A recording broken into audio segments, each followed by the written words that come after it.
Memang tagline kami itu, es tempo dulu itu terbuat dari bahan lokal, itu yang pertama. Oke. Yang kedua, tidak pakai pengawet. Siap. Yang ketiga, menggunakan gula asli.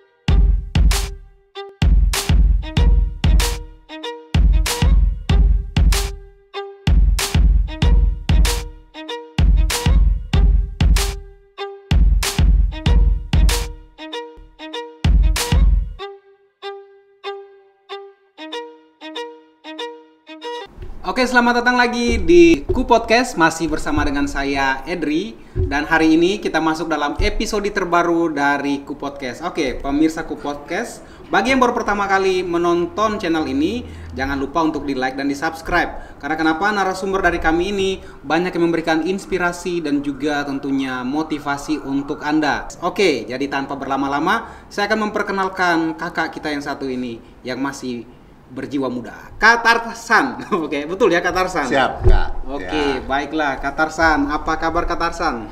Puji Tuhan baik, Kak. Luar biasa, Kakak ini semangat sekali pakai tenun, mantap Kakak. Oke, Kak Tarsan, sebelum saya tanya-tanya, mungkin ada yang mau disampaikan sebelum kita lanjutkan bincang-bincangnya di episode kali ini? Ya. Saya ingin memberi semacam bonus kepada follower mulai sejak nonton video ini, khusus untuk 1000 follower akan mendapat bonus di hari ulang tahunnya. Jadi follower berulang tahun, dia dapat bonus setiap belanja di rumah produksi Es Tempo Dulu, dapat bonus 20% selamanya. Jadi setiap tahun, terus setiap tahun dia tetap dapat bonus 20%. Pokoknya selama masih ada Es Tempo Dulu, yang followers atau yang subscribe ya, yang subscribe channel ini akan dapatkan bonus. Oke, siap. Ya, setuju. Baik. Ya, jadi terima kasih banyak Kak Tarsan ya untuk giveaway-nya. Jadi bagi kalian yang sudah subscribe, jangan lupa di screenshot dari HP-nya ya. Kemudian di DM di Instagram ku_podcast ya, supaya kalian mendapatkan giveaway pada saat kalian ulang tahun. Oke, jangan sampai kelewatan. Dan ingat, cuman 1000 orang saja kuotanya. Oke. Nah, tapi memang pemirsa, di hadapan kita ini ada hal-hal lain ya. Ini mau tanya-tanya dulu nanti. Tapi sebentar dulu, saya harus tahu banyak tentang Kak Tarsan. Baiklah, Kak Tarsan. Ini beta mau tanya-tanya soal Kak Tarsan ini Kak Tarsan dari mana, terus sekarang stay di mana, kerja apa, dan lain-lain, biar kita bisa ya lebih kenal lagi. Tak kenal maka kata sayang, lebih kenal lagi sayang. Ya. Terima kasih Kak Edri. Perkenalkan, saya Tarsan Itarianus Ribujami. Dari marganya tahu, berarti asal dari Pulau Sabu. Oh, siap. Ya. Saya sehari-hari sebagai ASN, aparatur sipil negara, di Kota Kupang. Dan juga ya, selain sebagai ASN juga memiliki jiwa wirausaha, jadi juga berusaha ya. Iya, oke. Jadi ini ASN tapi juga berusaha. Saya mau tanya Anda juga nanti sebentar ya, kira-kira mungkin kurang kok gaji di ASN itu Bapak ya. Jadi sudah, itu saya punya pertanyaan pribadi ya. Oke.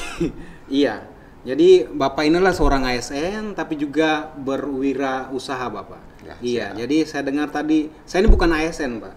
Iya ya, saya juga pengen juga jadi ASN tapi tidak lolos-lolos. Bapak sudah ASN, jadi entrepreneur juga ya, jadi pengusaha juga. Itu apa yang melandasinya, mengapa seperti itu, mau juga buka usaha dan lain-lain itu Pak? Yang pertama itu sebenarnya memang memiliki jiwa wirausaha. Sudah memiliki jiwa wirausaha. Ya. Oke. Kalau secara secara alami itu jiwa itu sudah terbawa. Seperti biasanya suku Sabu itu terbiasa dengan wirausaha. Yang kedua, ada kenikmatan tersendiri. Kenikmatannya itu bukan soal uang, bukan soal penghasilan, tapi ketika kita bisa membantu orang lain, itu punya nilai lebih daripada uang, lebih daripada harta. Ya. Oke, jadi Bapak berwirausaha itu memang sudah dari sononya seperti itu ya Bapak? Siap. Iya, sudah dari sananya seperti itu dan juga ingin mau membantu orang. Saya pikir Bapak kekurangan begitu. Jadi mau berwirausaha. Mungkin kurang kan? Siapa tahu pemerintah dengar dong, tambah lagi kasih naik gaji tuh Bapak. Dapat bagi-bagi sedikit di beta dengan teman-teman di podcast. Oke Bapak. Iya, tadi memang saya juga dapat dengar dari teman-teman di podcast kalau misalnya memang ada alasan lain juga ya dalam membuat usaha ini tentunya begitu Pak. Mungkin bisa berbagi ke kita mau buat usaha ini selain yang tadi. Ya, selain yang tadi itu seperti pada umumnya ingin memiliki penghasilan lebih. Iya. Itu sudah hal yang paling mendasar dalam berwirausaha sebenarnya. Yang berikut itu kebutuhan dalam rumah tangga. Iya. Juga itu ya, menuntut kita untuk harus mendapatkan penghasilan lebih. Lalu ASN bagaimana berpenghasilan lebih? Tidak ada cara lain Kecuali berwirausaha. Iya. Baik, Pak. Begitu Kak. Iya, saya dengar tadi kalau bilang apa ya? Pasangan hidup itu ibu di rumah juga sakit, jadi dari usaha ini juga banyak menolong karena memang hanya dengan BPJS memang mungkin karena ada obat-obat tertentu, mungkin ada penanganan medis tertentu yang memang harus mengeluarkan biaya-biaya yang lainnya. Ya. Jadi ini salah satu juga ya Bapak ya.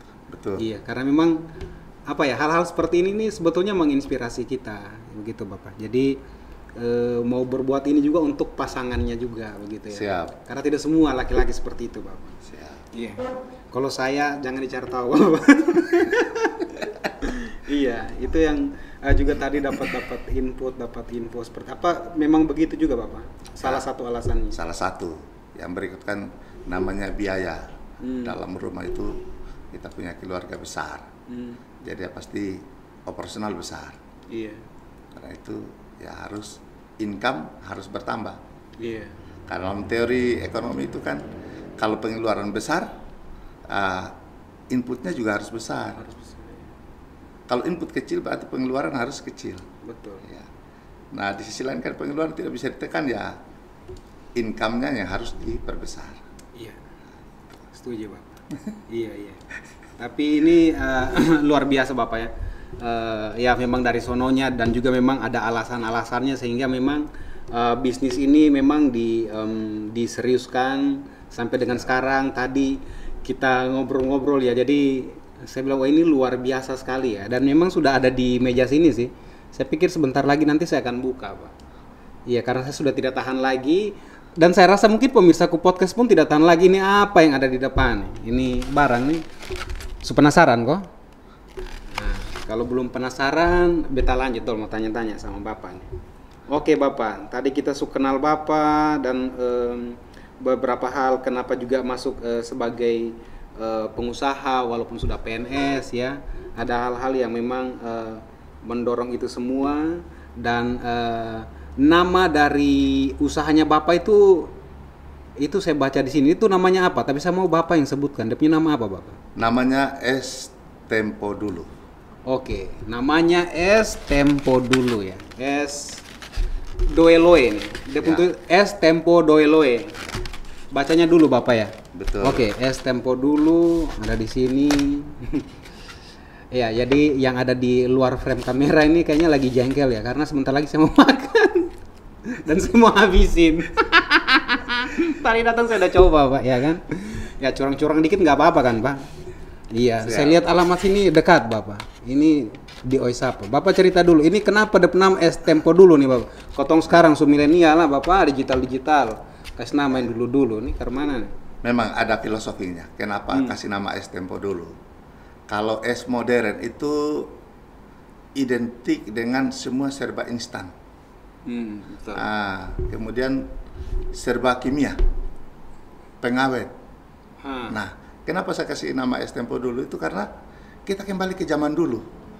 Semua itu dari alam, buah-buahan makanannya.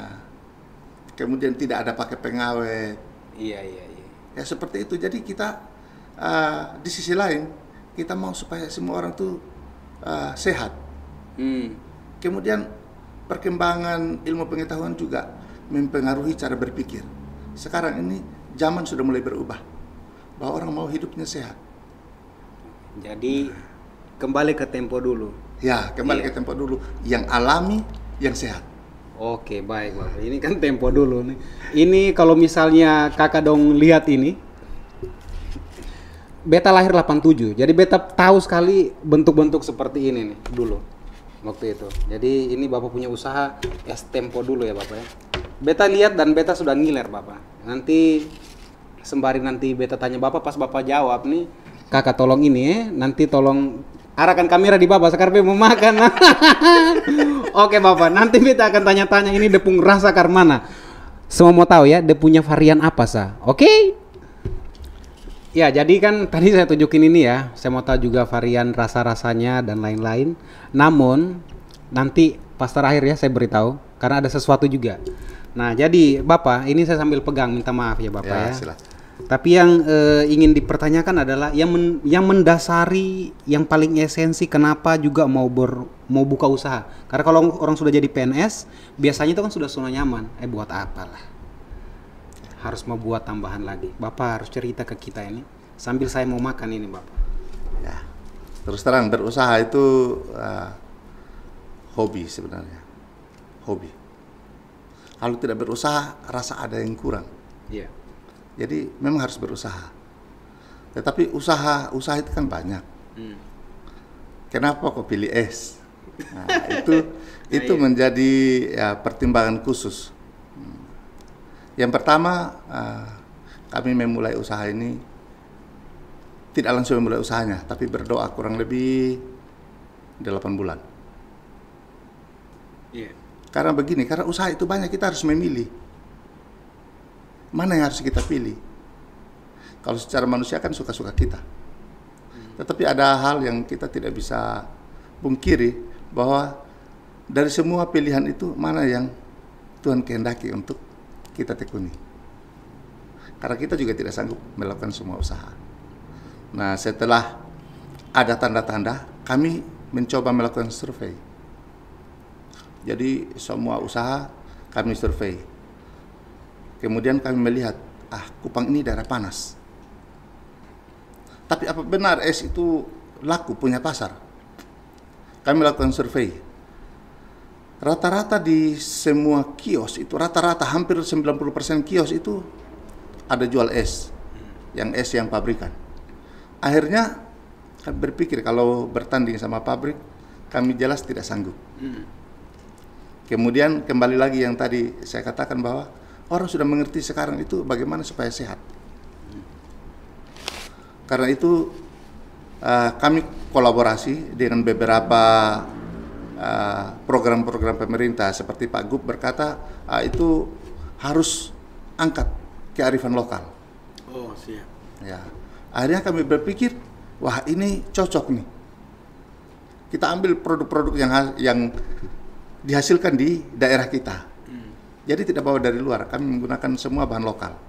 Seperti kacang hijau, yang paling terkenal itu dari Malaka, kami ambil dari Malaka. Ubi ungu, ambilnya dari Kapan, kan dari wilayah Soe itu, ubi ungu. Kemudian ada nangka. Nangka ini kan di daerah Baumata, daerah Buraen, Amarasi itu nangka banyak. Iya. Ya kita ambil banyak, ambillah dari situ. Nah semua ini bahan lokal yang kita pakai. Sehingga kita beli, masyarakat yang ada di pasar juga mendapat perputaran uang. Iya. Sehingga semua itu saling menguntungkan. Nah, kami pikir itu hal yang positif. Ide yang baik. Bisa membangun satu sistem bisnis yang memperdayakan masyarakat lokal, keluarga kita yang ada terutama di Kota Kupang. Siap. Begitu, Kak. Siap. Iya, Om. Ini sudah dari sejak kapan ini? Dari kapan? Ini sekarang sudah 2021 ini. Ya, kami berusahanya sudah dari awal 2018. Awal 2018. Awal 2018 itu memulai untuk usaha. Tapi ini kita sudah membuat es ini sudah lama. untuk kebutuhan anak-anak di rumah. Tetapi waktu itu ada kegiatan dari sekolahnya anak-anak, namanya kegiatan service learning untuk mencari dana. Sehingga mereka pesan es itu tiap hari 300 selama kurang lebih 3 bulan. Ternyata 3 bulan rasa juga uang besar. Bagi kami sudah besar 3 bulan itu 300 per hari. Akhirnya kami berpikir bagaimana setelah habis sekolah program yang selesai, kami harus lanjut. Nah, itu dia yang kami terus berusaha dengan cara yang klasik, menghubungi orang, tetapi tidak berhasil. Nah, yang waktu kami akui sebagai hari lahirnya Es Tempo dulu itu 21 Oktober tahun 2018. Kenapa begitu?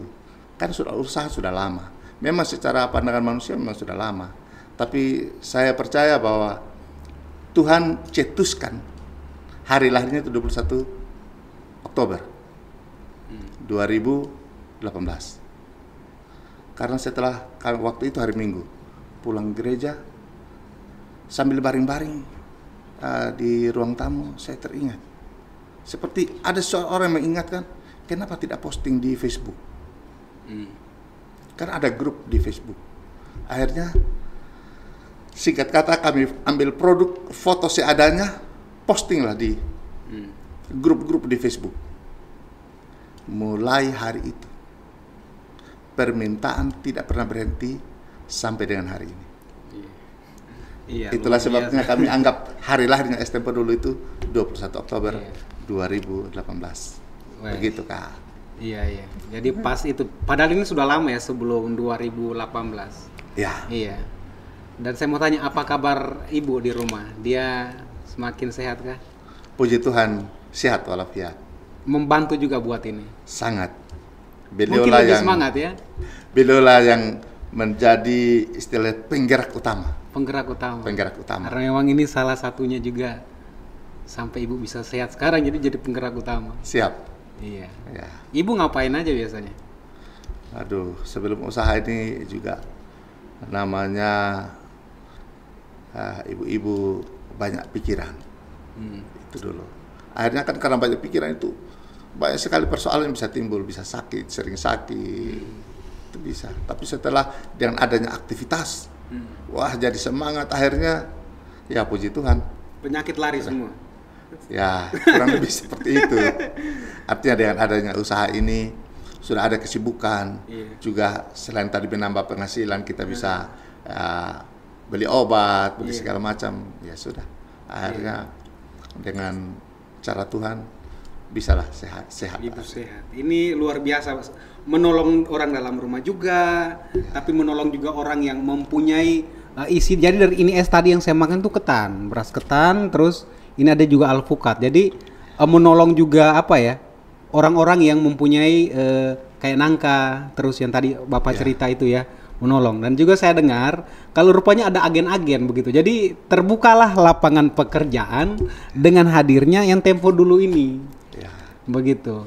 Itu saya pikir Om harus cerita juga ya ke pemirsaku podcast bahwa dengan usaha yang seperti ini dilihat seperti wah ini kok biasa saja, tapi sebetulnya ini sudah juga menolong orang-orang dan juga ada agen-agen.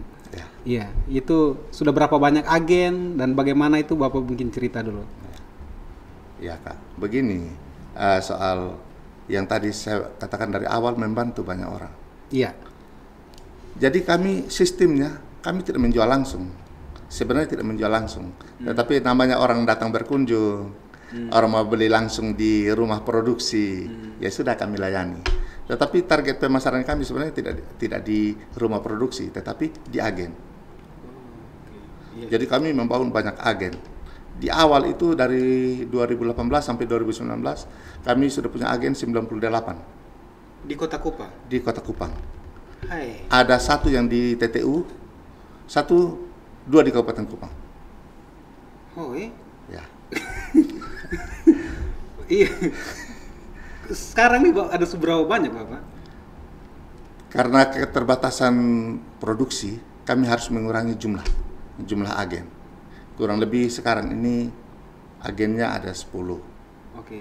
Tetapi permintaannya membuat ya kami juga kewalahan untuk memenuhi. Tapi ya sampai sekarang kami coba untuk menekan, misalnya agen dulu, semua agen itu kita antar. Kami antar pesan 50.000 antar. Tetapi karena menyita waktu juga biaya, kemudian yang kami berhenti ngantar untuk agen itu begitu diumumkan COVID kah? COVID Maret 2020. Mulai dari situ langsung turun drastis dari 90-an agen itu. Ya, karena kami tidak antar. Kami tidak jadi antar lagi, kan takut interaksi. Akhirnya yang masih mau berlanjut silakan. Tapi jemput sendiri. Ambil sendiri. Tapi dengan ya protokol kesehatan. Iya. Iya, jadi memang karena COVID akhirnya berturun, tapi akhirnya bagaimana? Banyak orang yang kreativitasnya makin meningkat dengan adanya COVID. Apa Bapak ada cara lain untuk bisa mendistribusikan es tempo dulu nih? Ya, ada Kak. Jadi kami juga kerjasama dengan GrabFood. Oke. Jadi bisa dipesan lewat aplikasi, bisa dapat es, selain juga mereka bisa datang sendiri. Oke. Kemudian pemasaran kami sudah memang harus menggunakan teknologi. Iya, betul. Jadi kami lewat media-media sosial, itu yang kami gunakan. Jadi ya media sosial apa yang masyarakat paling banyak pakai, kita lewat media itu. Seperti Facebook kita pakai Facebook. Instagram kita pakai Instagram. Kemudian kita broadcast lewat WA, kita broadcast lewat WA. Iya. Jadi media-media sosial ini yang kita pakai karena semua orang itu harus di rumah. Nah, bagaimana kita menawarkan sesuatu sementara dia di rumah? Ya, harus pakai teknologi ini. Ya, luar biasa ya, Pak ya. Iya, kemudian juga ini sudah sampai kemana saja? Apakah hanya ada di seputaran NTT ya? Ya. Atau ada sampai keluar? Penikmat es tempo dulu ini sudah sampai di Surabaya, di Bali, terus di Atambua. Oke. Bahkan sekarang ada yang tawar untuk buka agen di perbatasan. Perbatasan di Timur Leste, perbatasan Timur Leste Indonesia. Kalau Atambua itu kan ya masih lumayan dekat. Ya. Bali, Surabaya. Ya. Sonde cair kok Bapak? Ya, memang semua es itu bicara es itu, pasti cair. Caranya supaya menjaga dia jangan cair, kita isi dalam styrofoam. Styrofoam yang box, kemudian dilakban sehingga tidak ada udara yang masuk. Oke, jadi ada cara-cara khusus, Bang? Ada cara khusus. Oke. Misalnya kita pengiriman ke TTU saja, itu makan waktu 4 jam. Iya. Tapi karena rapi, pengepakannya tidak berubah. Rasa mulai cair saja, tidak. Itu 4 jam. Apalagi ke Surabaya cuma terbang 2 jam. Oh iya, terbang ya. Terbang 2 jam. Saya punya kepala mikir kapal. Ayo tuh. Beta pikirnya kapal karena memang biasa saya naik kapal kan Bapak. Oke. Aduh kacau ini. Bapak lebih milenial dari beta cara berpikirnya ini ya. Oke. Ini tadi Bapak cerita ini dari bahan-bahan apa ya? Dari bahan-bahan lokal di sini Bapak. Ya. Ya ini bisa termasuk dalam UMKM lokal gitu ya. UMKM apa ya? UMKM olahan lokal ya atau gimana Bapak? Ini ya. Kalau yang ini masuk kategori apa ini? Memang tagline kami itu es tempo dulu itu terbuat dari bahan lokal, itu yang pertama. Oke. Yang kedua tidak pakai pengawet. Siap. Yang ketiga menggunakan gula asli. Gula asli. Ya, gula asli. Itu tagline kami. Jadi itu kami harus konsisten. Di 3 hal ini harus konsisten. Gula asli, gula apa? Artinya gula pasir. Oke. Ada yang menggunakan gula lempeng. Kami kacang hijau pakai gula lempeng. Ada yang pakai gula pasir. Tapi semua itu memang bahan makanan. Tidak ada pengawet. Supaya dia bertahan lama, kita simpan dalam freezer supaya tahan lama. Supaya tahan lama, iya. Jadi itu adalah cara supaya dia awet begitu ya. Tapi tidak ada kimia dan lain-lain.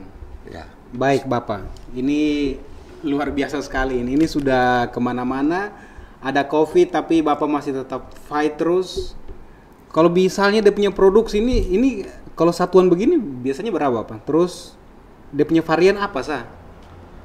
Di ini es ini Bapak. Saya sudah pegang-pegang dan saya mau makan satu lagi. Saya mau coba yang ini. Bapak cerita dulu, dia punya varian apa sah? Varian itu pada umumnya rasa buah. Oke. Jadi produksi kami itu tergantung musim. Rasanya tergantung musim. Kalau sekarang musim avokat, ya avokat paling banyak. Tapi sebentar lagi habis musim avokat. Tunggu 2-3 bulan lagi, baru ada lagi musim berikut avokat.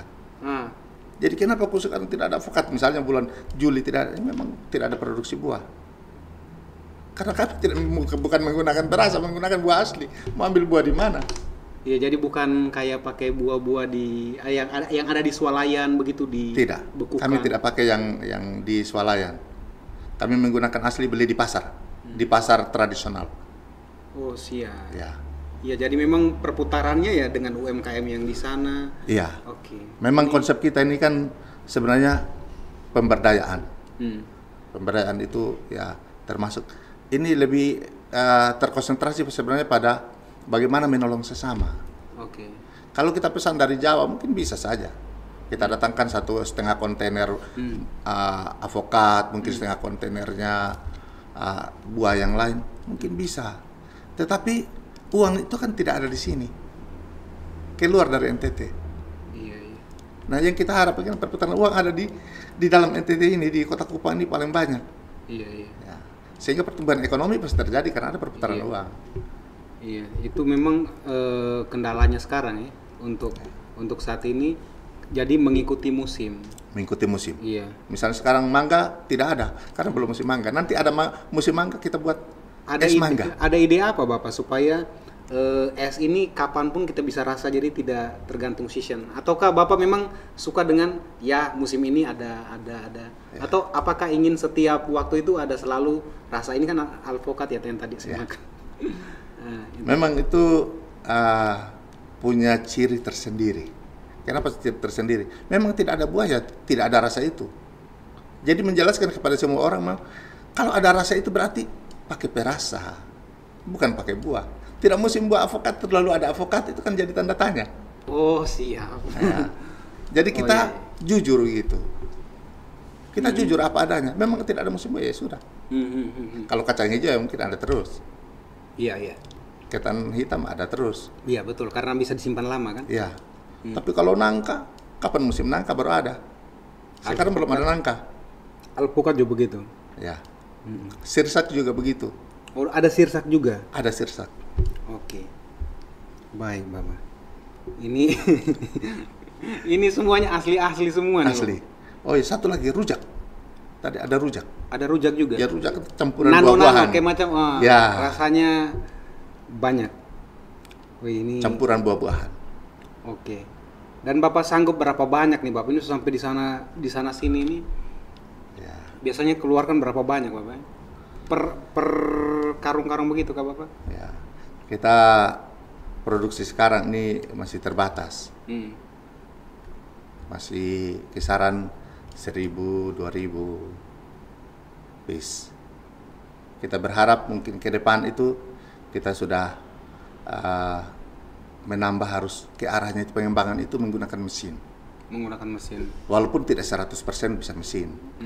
Tapi mengurangi jumlah tenaga yang harus terlibat dalam produksi. Mungkin tenaga itu tidak lagi pakai misalnya buat isi. Sudah pakai mesin. Iya, jadi mereka operasikan mesin. Ya. Jadi produksinya juga bisa bertambah. Kita lebih efisien waktu, produksi, cita rasa tetap sama, tidak akan berubah. Kita tetap pertahankan kualitas. Karena ada peracikan ada sama Bapak kan? Ya, siap. Iya. Biasa usaha kuliner begitu. Sama ownernya itu dia punya cita rasa. Iya. Pasti Bapak sudah mau kasih ketong Tapi percayalah sekali makan pasti mau tambah. Pasti mau tambah. Ini kalau Bapak kasih tahu beta pulang buat juga. Beda kulkas di rumah sedikit saya ada punya freezer.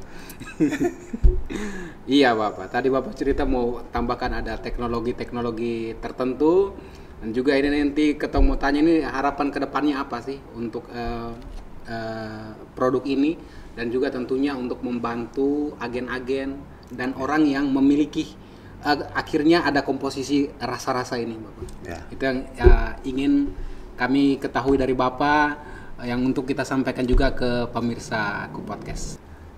Oke, tapi sebelum Bapak jawab ya Bapak ya. Sebelum Bapak jawab, saya nih mau jelaskan. Beta sampai lupa mau kasih kenal Bapak punya ini. Jadi tadi Beta sudah makan itu ada alpukat, kemudian ada ketan ya. Ini ada coklat. Kalau yang ini Beta belum tes, ini apa Bapak? Ya, itu sirsak. Oke, ada sirsak dan lain-lain, dan Beta yang paling favorit itu kayaknya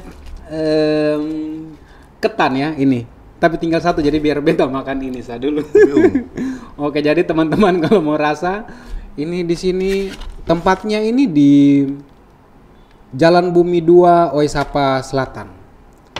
Oke, jadi tadi Beta saking makan-makan sampai lupa. Oke Bapak silakan jawab Beta punya pertanyaan tadi. Bapak punya harapan ke depannya apa? Ya. Untuk produk ini dan juga yang lain-lainnya untuk membantu orang. Kita berharap ke depan itu produksi kami terus meningkat dan menguasai seluruh NTT, bahkan keluar dari NTT. Karena sudah ada pecinta es tempo dulu itu di luar NTT, seperti di Bali sama di Jawa Timur sampai ke Malang. Jawa Timur itu Surabaya, Malang itu sudah ada.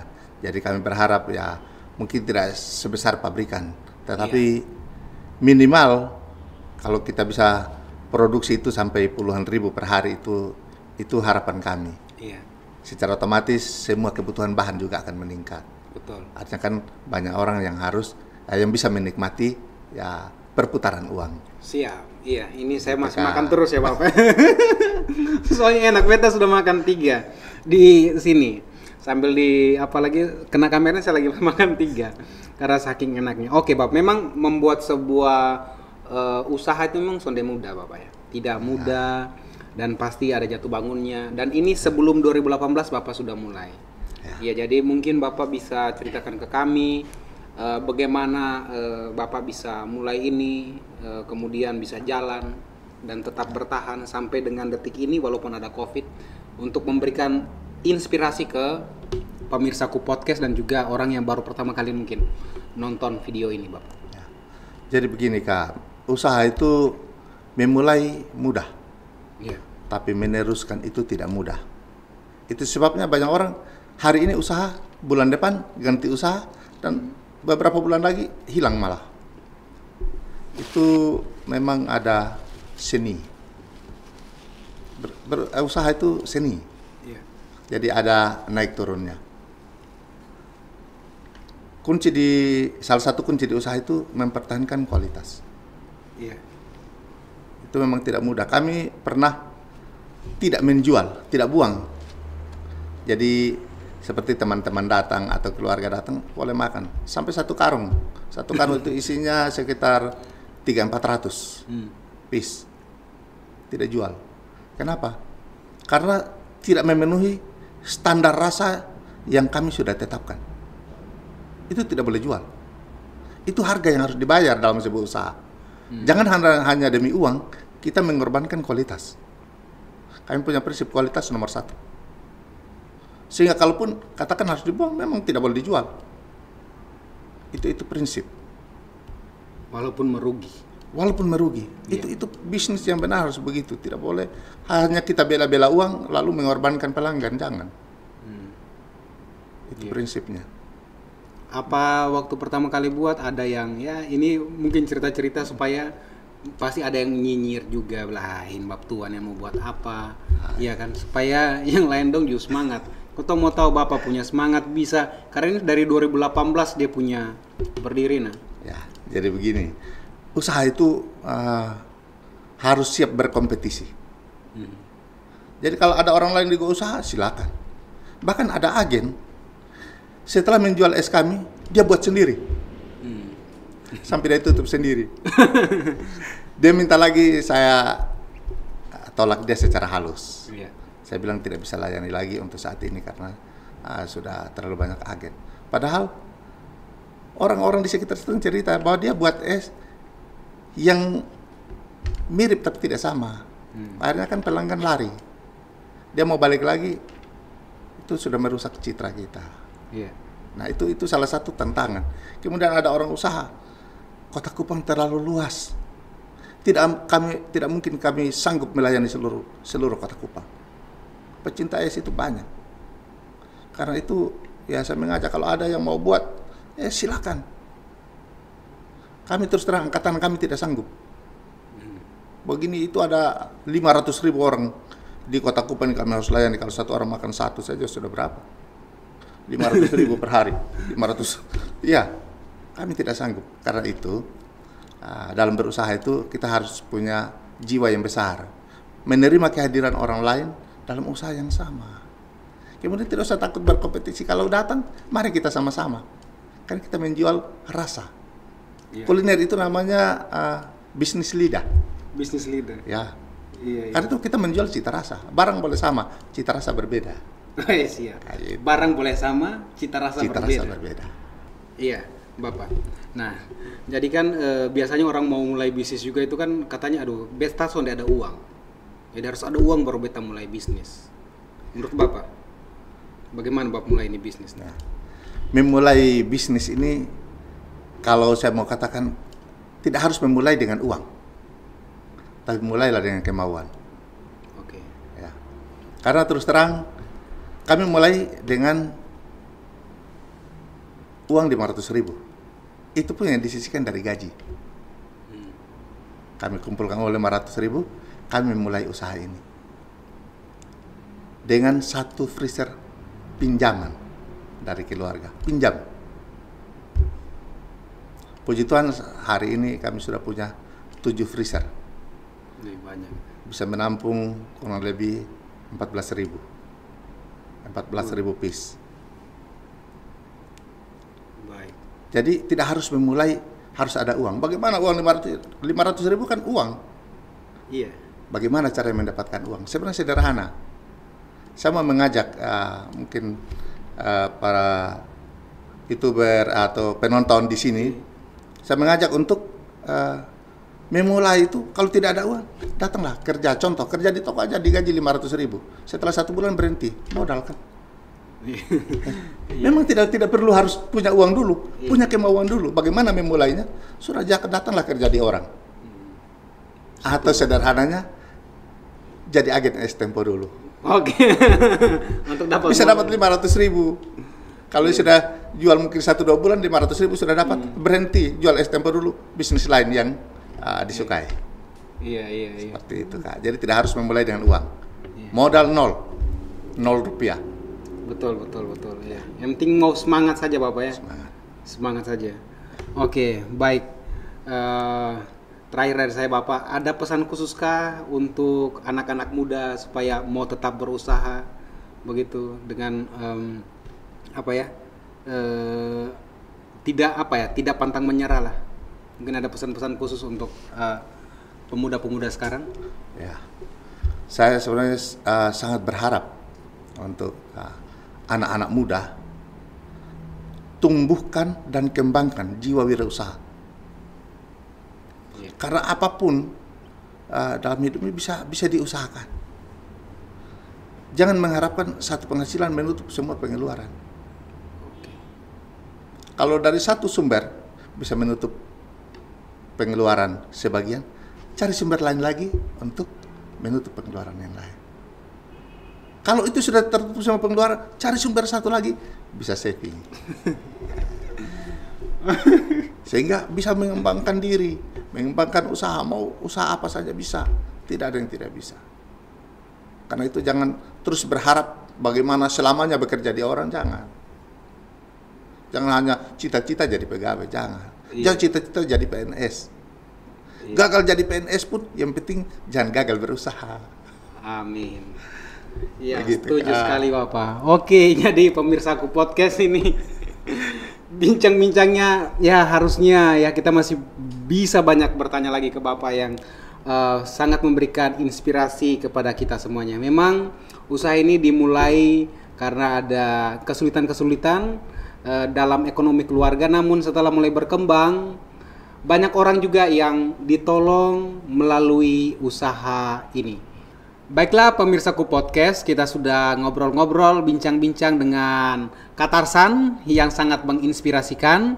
Nah, jadi kita dapatkan banyak sekali insight baru yang memberikan motivasi dan juga memberikan dorongan dalam hidup kita untuk tetap semangat, mau berusaha, jangan mau ada di zona nyaman, dan juga yang pasti, yang satunya adalah mau juga berbagi untuk orang lain setelah usaha apa yang kita kerjakan itu mulai berkembang. Oke, baiklah, inilah episode terbaru dari Ku Podcast, dan jangan lupa nonton Ku Podcast setiap hari Rabu, episode-episode selanjutnya. Dan jangan lupa untuk di like dan di subscribe dan juga tanda loncengnya, sehingga Anda mendapatkan pemberitahuan terbaru dari channel ini. Oke, itu saja, dan saya Edri pamit undur diri, dan sampai jumpa di video-video kami yang selanjutnya. Bye-bye.